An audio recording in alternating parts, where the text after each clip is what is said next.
2024 AI 디지털 에듀테크 아카데미 기초과정 원격 직무연수 인공지능 교육편 빅데이터 활용 수업의 설계와 운영에 대해 강의할 산이초등학교 교사 김태희입니다. 연수의 흐름은 다음과 같습니다. 먼저 초등학교에서의 데이터 교육에 대해서 설명드리고 인공지능과 빅데이터의 연관성에 대해서 안내드릴 예정입니다. 빅데이터 활용 수업은 어떤 실체를 가지고 있으며 빅데이터 활용 수업을 어떤 관점에서 설계하여야 할지 선생님들과 이야기 나누고자 합니다. 초등학교에서는 이미 데이터에 관련된 교육을 시행하고 있습니다. 빅데이터에 대한 이야기를 하기 전에 데이터 교육에 대한 이야기를 먼저 나누어야 될 텐데요. 2022 개정 교육과정에서의 데이터를 다루고 있는 항목은 수학교과의 자료와 가능성 영역입니다. 쭉 읽어보신다면 세 가지 키워드를 확인하실 수 있습니다. 우선 자료와 가능성 영역에서는 자료의 관계를 탐구하는 방식의 접근이 이루어집니다. 또한 자료의 관계를 탐구한 것을 토대로 확률로 수치화하는 부분도 다루게 됩니다. 이렇게 개념들을 다루고 나면 통계적 문제 해결 과정을 실천하고 생활 속의 가능성을 탐구하는 것들을 학생들이 경험하게 됩니다. 이러한 핵심 아이디어를 토대로 1, 2학년군에서는 자료를 분류하는 경험들을 수행하게 됩니다. 이어 3, 4학년군에서는 자료를 해석하게 되고 자료의 해석을 위해 자료를 수집, 정리하는 배움을 이루어가게 됩니다. 5, 6학년에서는 이러한 자료의 수집, 분류, 해석을 토대로 가능성을 예상하고 가능성에 근거하여 적절한 판단을 이루어가는 경험을 학습을 통해 수행하게 됩니다. 실과교과에서는 디지털 사회와 인공지능 영역을 새롭게 구성하였습니다. 2015 개정 교육과정에서 소프트웨어 교육과정이 있었다면 2022 개정 교육과정에는 디지털 사회와 인공지능 영역을 둠으로써 소프트웨어와 인공지능을 융합하여 확장하는 교육과정을 수립하였습니다. 중요한 키워드는 디지털 데이터 그리고 인공지능입니다. 인공지능은 디지털화된 데이터를 토대로 학습하고 프로그래밍되어 자신의 결과를 내어놓습니다. 그렇기 때문에 인공지능과 데이터는 굉장히 큰 연관성이 있다고 볼 수 있는데요. 그래서 인공지능 교육과정상의 성취 기준에서는 인공지능에 활용할 수 있는 데이터에 대한 학습 내용을 포함하도록 안내하고 있습니다. 이와 같이 2022 개정 교육과정의 수학교과와 실과교과에서는 1학년부터 6학년까지 6개년간에 걸쳐서 자료를 분류하고 수집하고 정리하고 해석하며 예상하는 과정을 학생들이 배우도록 안내하고 있으며 인공지능 기술로 데이터를 어떻게 가공할 수 있을지 교육과정상에 반영하고 있습니다.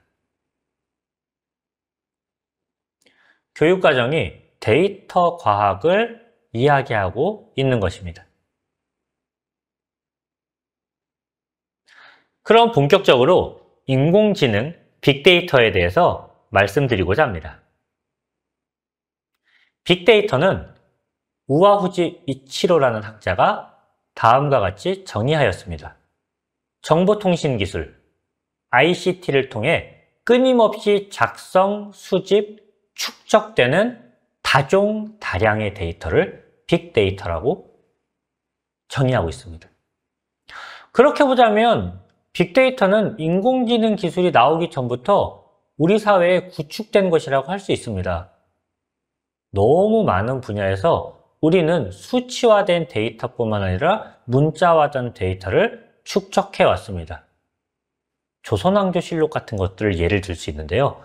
그렇게 많은 데이터를 그렇게 꾸준하게 수집해온 결과가 어떻게 보면 빅데이터라고 이야기할 수 있습니다.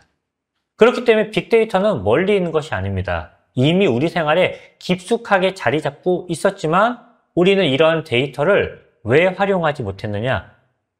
기술이 이러한 데이터를 활용할 만큼의 뒷받침을 해주지 못했기 때문입니다. 그러나 디지털 기기가 등장하면서 데이터를 디지털화하는 순간 우리는 이 데이터를 비로소 빅데이터라고 부를 수 있게 되었습니다. 그리고 이러한 데이터를 활용하는 다양한 사례들이 등장하기 시작합니다. 2013년의 일입니다. 서울시에서는 심야 올빼미 버스라는 것을 만들었다고 합니다.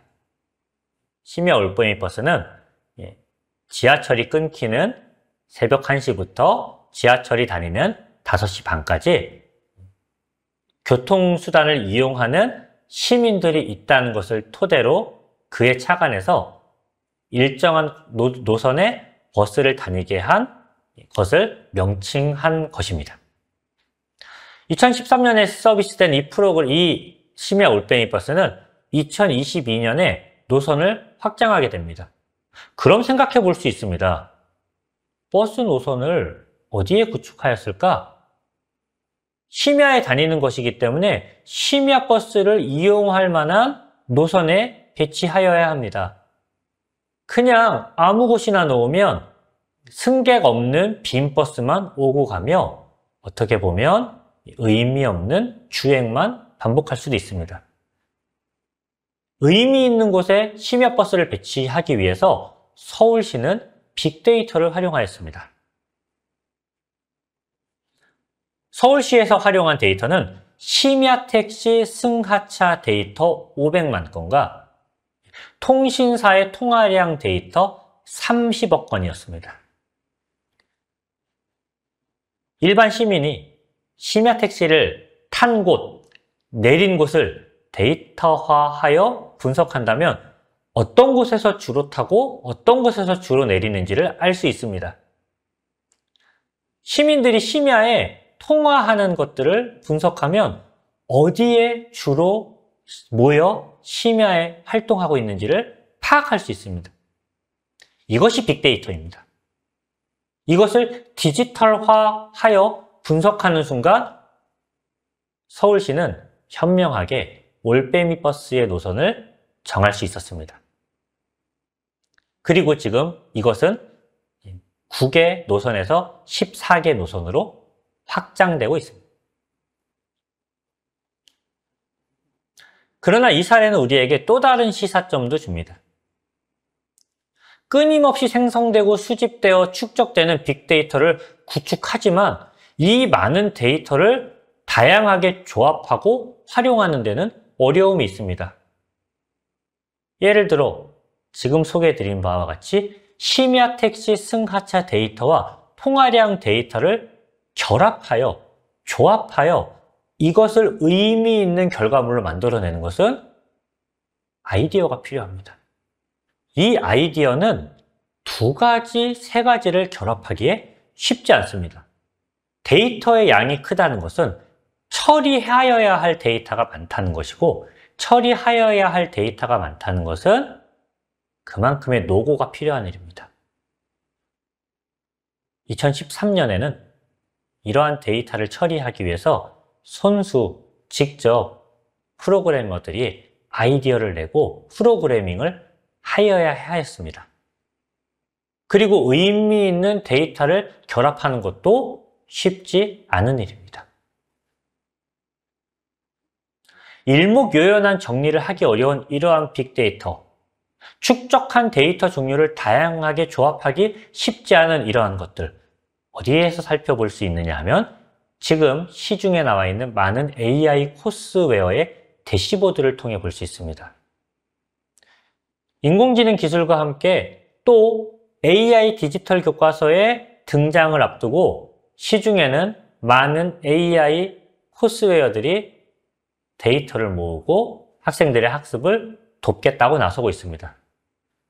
그러나 이렇게 모은 학습 데이터를 보여주는 대시보드는 생각보다 가독성이 떨어집니다. 대시보드에서 보여주는 데이터는 진도율, 정답률, 이수율 같은 학생들이 입력한 1차적인 학습 데이터만을 드러낼 뿐입니다. 예를 들어 진도율과 정답률을 결합한다면 어떤 결과가 나올까? 이수율과 정답률을 결합한다면 어떤 결과가 나올까? 학생들이 문제를 푸는데 걸린 시간과 정답률을 결합한다면 어떤 결과가 나올까? 이런 아이디어를 토대로 의미 있는 데이터 값을 제시할 수도 있을 텐데 그런 아이디어가 쉽지 않다는 것을 AI 코스웨어를 토대로 확인할 수 있습니다. 그리고 그렇게 모은 데이터를 처리하는 것도 어렵습니다. 그렇기 때문에 AI가 필요한 것입니다. 빅데이터를 배우기 위해서 먼저 이해하여야 할 것은 머신러닝입니다. 이는 2016년에 이세돌 기사와 바둑대국을 하였던 알파고의 학습 방법이기도 한데요. 기본적인 알고리즘을 프로그래밍한 후 기보라고 하는 어마어마한 인간 바둑의 결과물을 토대로 알파고는 학습을 이루었고 변수를 조정하여 바둑을 둘 수 있게 되었습니다. 빅데이터를 처리하기 위해서 인간 프로그래머가 프로그래밍하였다면 머신러닝 방식은 기본적인 알고리즘의 프로그래밍 후에 무수히 많은 데이터로 인공지능 스스로 학습을 할 수 있는 방법을 제시한 것입니다. 이러면서 빅데이터는 의미 있게 활용되기 시작했다고 볼 수 있습니다. 사례를 하나 소개할까 합니다. 집값 예측인데요. 부동산이 핫 이슈인 요즘 같은 시대에 과연 집값을 어떻게 예측하여야 할까? 만약에 인공지능이 없었다면 아마 집값에 대한 많은 데이터들을 프로그래머가 일일이 규칙을 추출하여 아마 프로그램을 만들었을 것입니다. 그런데 머신러닝은 그럴 필요가 없습니다. 집값에 대한 많은 데이터를 준비한 후 프로그래머는 규칙을 추출하는 대신 집값을 결정하는 변수의 요인을 설정하기만 하면 됩니다. 집값을 결정하는 다양한 요인 무엇이 있을까요? 생각해 보건대 초품화라는 말, 초등학교 부문 아파트, 역세권이라는 말, 학원가, 재개발, 집 구조 등등등이 우리로 하여금 사야 할 부동산과 사지 말아야 될 부동산을 결정하는 어떤 요인이 될 것입니다. 많은 집값과 관련된 데이터들이 있을 때 이것에 대해서 일일이 저희가 분석하는 것이 아니라 인공지능 프로그램으로 하여금 야, 역세권이 제일 중요하지 않아? 오, 재개발이 더 중요하네? 정도의 아이디어를 프로그래밍한 후 데이터 값을 인공지능 스스로 분석하여 실제로 제일 중요한 요소가 무엇인지 학습의 결과를 인공지능으로 하여금 만들어내게 함으로써 우리는 드디어 빅데이터를 빅데이터답게 일상생활에서 활용하고 이를 토대로 예측할 수 있는 단계에 이르렀다고 할 수 있습니다. 아까 말씀드린 올빼미 버스도 마찬가지입니다. 2014년도에는 인간 프로그래머가 일일이 데이터를 토대로 규칙을 추출하였지만 이제는 수집되고 축적되는 빅데이터를 인공지능 기술로 분석하여 버스 노선을 결정할 수 있게 되었습니다. 머신러닝보다 한 단계 더 나아간 것이 딥러닝입니다. 저희는 알파고 제로에 대해서 알파고보다는 잘 모르는 것 같습니다. 알파고 제로는 딥러닝 방식으로 학습한 바둑두는 프로그램입니다. 알파고가 데이터 변수 분석 프로그램이라면 알파고 제로는 바둑두는 방법만 알려준 프로그램입니다. 알파고는 인간이 만들어낸 어마어마한 기보를 학습하였지만 알파고 제로는 바둑두는 방법, 승리하는 방법만 프로그래밍 된 채 스스로 바둑을 두어 어떻게 하면 이길 수 있는지 확률적인 방법으로 계산하여 바둑을 두게 되었습니다. 인간이라면 이런 방식으로 바둑을 두어 학습할 수가 없습니다. 그러나 알파고 제로는 컴퓨터답게 어마어마한 속도로 바둑을 두기 시작하였습니다. 알파고 제로가 바둑을 한 판 끝내는데 얼마나 걸릴까요? 인간이라면 몇 시간이 걸릴 일이지만 아마 알파고 제로는 어마어마한 속도 처리 때문에 단 몇 초, 단 몇 분이면 한 번의 대국을 끝낼 수도 있습니다. 그렇게 바둑을 두기 시작하여 어떻게 착점하였을 때, 어떤 수를 두었을 때 이길 수 있는지를 확률적으로 분석한 그 결과를 토대로 알파고 제로는 알파고와 바둑을 두었습니다. 머신러닝과 딥러닝의 결과, 승자는 알파고 제로였습니다. 100번의 대국을 둔 후에 알파고 제로는 알파고에게 백전백승을 하였다고 합니다. 지피지기면 백전백승이 아니라 딥러닝이면 백전백승이 된 셈입니다. 이제 우리는 무엇만 준비하면 되냐면 데이터만 준비하면 됩니다. 그래서 동영상 재생 프로그램인 유튜브는 이와 같이 쌓인 선호도 빅데이터, 많은 사람들이 좋아요를 누르는 그 데이터를 중심으로 여기에 동영상을 시청하는 사람들의 성별, 나이, 영상 제작 시점 및 길이, 시청 기록 등등등을 조합하여 딥러닝 분석하였습니다. 인간 프로그래머라면 이렇게 많은 빅데이터를 일일이 분석하는 프로그램을 짜기도 벅찼을 것입니다. 그러나 딥러닝 프로그램이라면 정하여진 알고리즘대로 데이터를 받아들인 후에 스스로 학습하여 의미 있는 결과를 낳을 수 있게 됩니다. 인간이라면 혹은 머신러닝이라면 편향 문제 혹은 이전 자료와 데이터가 하나도 없는 새로운 컨텐츠에 대한 호불호를 판단하는데 어려움을 겪을 텐데 딥러닝은 뜻밖의 발견을 우리에게 제공할 수 있습니다. 아무도 보지 않은 동영상인데 어떠한 데이터도 가지고 있지 않은 자료인데 딥러닝 기술은 이 어마어마한 빅데이터를 스스로 학습하면서 뜻밖의 발견을 선보여 줄 수 있는 자료를 우리에게 제공합니다. 가끔 느끼지 않으세요? 그냥 볼 뿐인데 어떻게 이렇게 내 기호를 아는 것 같이 내가 여태까지 한 번도 보지 않은 분야에 대한 자료를 나에게 제공하지? 그것이 어찌 보면 딥러닝 기술, 인공지능 기술이 빅데이터를 토대로 우리 인간에게 끼치는 놀라운 영향력일 수도 있습니다. 머신러닝과 딥러닝의 차이에 대해서 안내한 후에 다음 단계로 넘어가고자 합니다.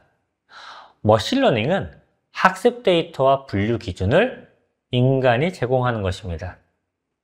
고양이와 개를 분류하는 상황을 생각해 볼 때 인간이 야 인공지능아, 고양이와 개는 귀의 모양이 달라. 고양이는 뾰족, 개는 뭉툭. 그러면 귀의 모양을 보면 얘가 고양인지 얘가 개인지 알 수 있겠지? 와 같은 힌트를 프로그래밍 하는 것입니다. 딥러닝은 그저 자료만 줄 뿐입니다. 고양이인지 개인지 설명하지 않고 마구 어마어마한 자료를 줍니다. 그러면 스스로 사진들을 탐색하면서 특징을 발견해냅니다. 그 특징은 귀가 아닐 수도 있습니다. 다른 것일 수도 있습니다. 그렇게 찾아낸 특징을 물론 인간이 한번 검증해 주어야 합니다. 저희 흔히 이야기하는 강화한다고 하는데요. 그렇게 강화된 AI 프로그램은 자신이 분류한 것이 개인지 고양이인지 알아내기 시작합니다. 어찌 보면 인간이 알고 있는 분류 기준 이외에 다른 분류 기준을 가지고 있을 수도 있습니다. 하지만 그 결과는 정확합니다.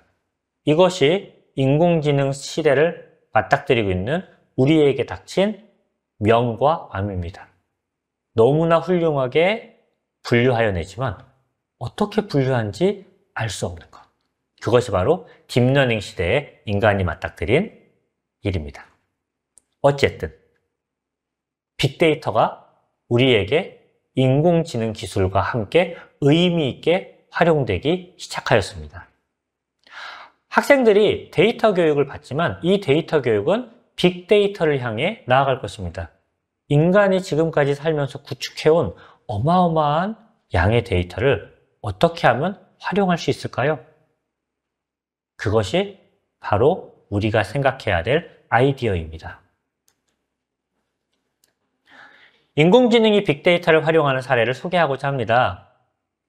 다양한 검색 엔진들, 그리고 생성형 AI의 많은 API 기반의 프로그램들은 이미 인공지능의 빅데이터를 활용한 것들입니다. 참 놀랍습니다. 우리가 아날로그 데이터를 가지고 있을 때는 어떻게 활용해야 될지 참 어려웠는데 디지털 데이터들을 가지고 있고 이것을 처리하는 기술을 가지게 된 순간 이제 검색 엔진과 생성형 AI는 우리가 원하는 답들을 내어놓기 시작했습니다. 다양한 쇼핑 사이트에서 추천 알고리즘을 활용하고 있습니다. 내가 구매해온 물건들, 다른 사람이 구매한 물건들, 공통점을 스스로 학습하여 나에게 필요할 것 같은 것들을 추천하고 있습니다. 빅데이터를 활용한 것입니다. 많은 드라이버들 활용하시는 내비게이션 경로는 어떻습니까?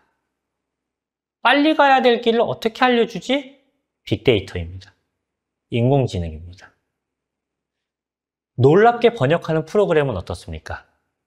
이제 번역가의 직업이 없어질 날이 가까워 온다는 많은 분들의 예측이 있습니다. 번역의 수준과 번역의 질이 너무 놀랍게 향상되고 있습니다. 우리 어린이들이 맞닥뜨릴 세계의 앞에는 이것보다 더 놀라운 것들이 기다리고 있을 것입니다. 그러나 우리가 실제로 수업하기는 쉽지 않습니다. 빅데이터는, 인공지능은 학교에서 다루기에는 너무 어려운 기술 수준입니다. 우리가 어떻게 수업을 해나가야 될지에 대한 고민이 여기에서 부딪히는 것입니다. 그래서 저는 선생님들께 제안 드리고 싶습니다. 우리 교육과정에서는 수학과 실과교과에서 다양한 데이터 활용을 안내하고 있습니다.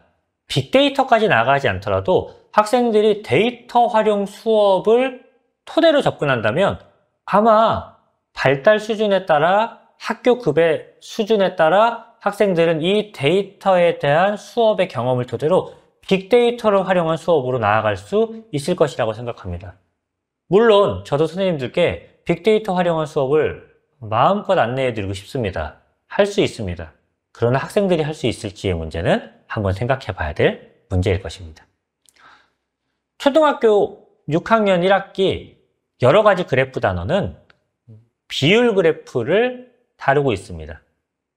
그런데 이 비율 그래프는 많은 데이터 값을 요구하고 있고 이런 데이터 값에 초점을 맞추어 통계 활용 탐구 활동 프로젝트를 학생들과 수행할 수 있습니다. 통계청에서는 매년 전국 학생 통계 활용 대회를 실시하고 있습니다. 학생들은 설문조사, 관찰조사 혹은 공공 데이터로 제공되는 많은 데이터들을 분석하여 어떻게 통계를 활용한 탐구를 수행하고 있을지 이미 다양하게 경험하고 있습니다. 어렵지 않습니다. 교실에서 또 학생들이 데이터를 직접 수집, 분류, 처리해보는 경험을 제공할 수 있습니다.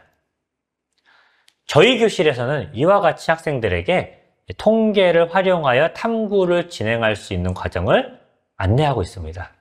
학생들은 설문조사를 토대로 많은 데이터를 수집하고 이 데이터를 특정한 기준에 따라 분류하고 분류한 데이터를 시각화하여 분석하고 해석하여 예상하는 일들을 하고 있습니다.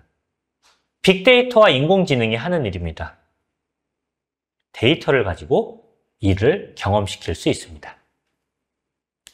이러한 자료의 분류, 수집, 정리, 해석의 경험이 지금 우리 초등학교 교실의 어린이들에게 필요합니다. 데이터 기반 예측 모델을 만드는 수업들도 실과교과에서 많이 소개되고 있습니다.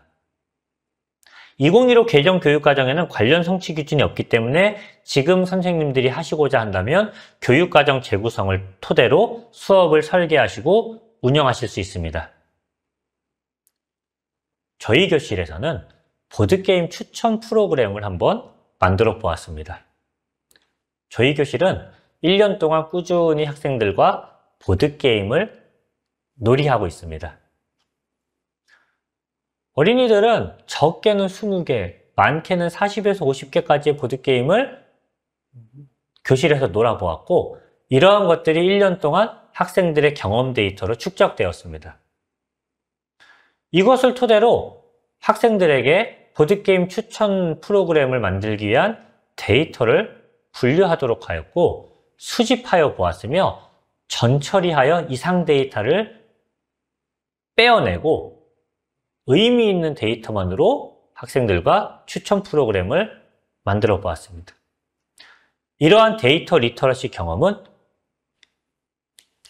학생들이 데이터를 분류하는 경험으로 시작됩니다. 단지 학생들이 경험한 것을 그냥 진술하게 하는 게 아니라 학생들의 경험을 토대로 어떤 것이 의미 있고 가치 있는 데이터인지 토의하고 토론하는 것을 통해서 데이터의 중요성을 체득하게 할 수 있습니다. 이를 토대로 학생들은 스프레드시트 위에서 데이터를 수집하였습니다. 저희 반 어린이들은 보드게임의 난이도, 보드게임의 인원수, 자신이 생각하는 창의적인 보드게임에 대한 주관적인 점수, 보드게임의 수준, 크기 같은 수치적 데이터뿐만 아니라 테마, 종류, 누구랑 할까 같은 수치로 표현되지 않는 데이터까지 수집하여 보았습니다. 그런 다음 중요도를 결정하였습니다. 어떤 데이터가 중요할까? 어떤 데이터가 중요하지 않을까? 그렇게 정리한 데이터를 모두 모았습니다. 한 명이 만든 데이터는 20개일 뿐인데 저희 반 29명의 데이터를 모으니까 데이터 행은 500개, 600개가 넘어가기 시작했습니다. 빅데이터의 수준이라고 이야기하기 어려울 수도 있지만 어린이들에게는 충분히 의미 있는 데이터가 되었습니다.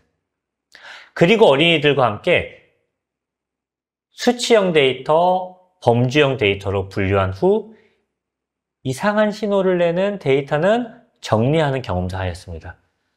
학교에서 데이터 전처리하는 경험을 하기가 쉽지 않습니다.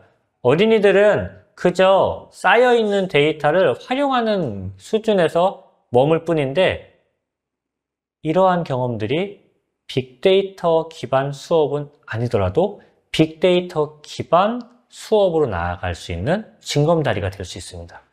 어렵지 않습니다. 쉽게 학교에서 수행할 수 있습니다. 그런 후 머신러닝 기반 데이터 학습을 토대로 보드게임 추천 모델을 구성하여 보았습니다. 초등학교의 빅데이터 활용 수업 사례는 공공 데이터 포털을 활용할 수도 있습니다. 공공 데이터 포털은 공공기관이 수집한 모든 데이터를 개인 식별 정보를 제외한 후에 많은 사람들이 활용할 수 있도록 공개한 사이트입니다. 이 데이터에서는 국가기관이 만들어낸 모든 데이터들이 다 담겨 있다고 보아도 무방합니다. 마침 인기 검색어 창을 활성화시켜 놓았는데요.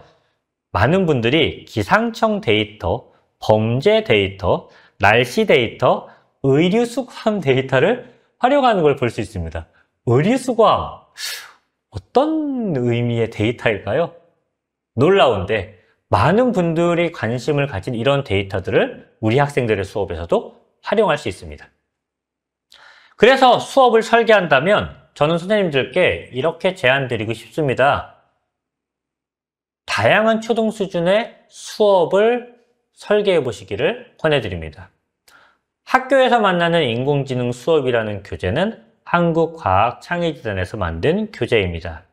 이 교재는 많은 인공지능 교육자들이 초등학교에서 할 만한 수업을 제시한 것입니다.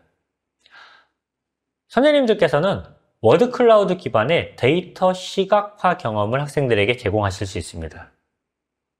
공공 데이터 포털 기반의 데이터를 토대로 한 예측 수업을 진행하실 수 있습니다. 지식 그래프를 만들어서 학생들에게 마치 내비게이션 안내 프로그램처럼 학생들의 지식 그래프가 어떻게 알고리즘으로 구현되어 학생들의 학습을 돕는지를 수업하실 수 있습니다. 이 교재는 선생님들께서 해당 사이트에서 무료로 쉽게 다운받아 보실 수 있습니다. 인공지능 데이터 학습 사이트를 활용하여 공공 데이터 포털에서 제공하는 대기오염 데이터 기반의 수업이 서울시 특별시 교육청에서 출간한 교원을 위한 인공지능 첫걸음이라는 교재에 소개되어 있습니다. 이 공공 데이터 포털의 데이터 중에 연도라고 하는 핵심 속성과 대기오염 수준이라고 하는 클래스 속성을 추출하여 낸 후 과연 연도가 지나갈수록 대기오염의 수준은 어느 정도로 증가할 것인지에 대한 숫자 예측 학습 모델을 생성할 수 있습니다. 인공지능 데이터 학습 사이트는 굉장히 많습니다. 선생님들께서는 엔트리 같은 사이트, 스크래치 같은 사이트, 혹은 머신러닝 포 키즈 같은 사이트를 토대로 이러한 데이터 값을 입력하여 인공지능 머신러닝 학습을 토대로 예측을 학생들에게 경험시켜 주시는 수업을 진행하실 수 있습니다. 유의점이 있습니다. 데이터를 수집하는 과정을 통한 빅데이터 형성을 보여주실 필요가 있습니다. 만들어진 빅데이터, 가공된 빅데이터를 단순하게 대입하는 학습은 학생들의 경험 수준을 확장시키고 인공지능의 원리를 파악하는 데 큰 도움을 주지 못합니다. 데이터를 수집하여 봄으로써 데이터를 처리하고 데이터를 분류하고 데이터를 토대로 학생들이 인공지능으로 어떻게 활용할 수 있는지를 직접 경험해 보는 수업이 초등학교 수준의 발달 단계에서 적합한 수업입니다. 그리고 빅데이터가 활용되는 상황을 보여주실 거면 폭넓게 보여주실 필요가 있습니다. 다양한 사례들이 있습니다. 이미 너무 많은 사례들이 우리 앞에 놓여 있습니다. AI 청소기 같은 것들도 그렇습니다.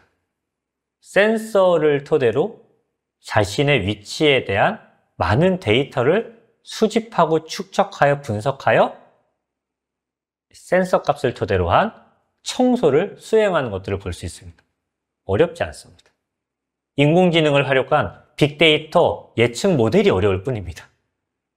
그렇기 때문에 활동에 너무 몰두하시기보다는 학생들이 쉽게 접근할 수 있는 수준에서 빅데이터를 조망할 수 있는 수업이 초등 수준에서는 필요하다라고 조심스럽게 제안드리고 싶습니다.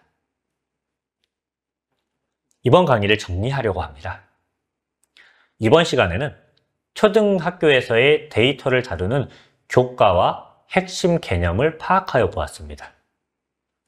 빅데이터의 의미와 인공지능을 통해 빅데이터를 폭넓게 활용하는 과정을 이해하였습니다. 데이터를 이해하고 활용하는 초등학교 수준에서의 수업 사례를 살펴보았고, 빅데이터 활용 교육을 초등학교 수준에서 어느 정도까지 수행할 수 있을지 가늠하여 보았습니다. 감사합니다.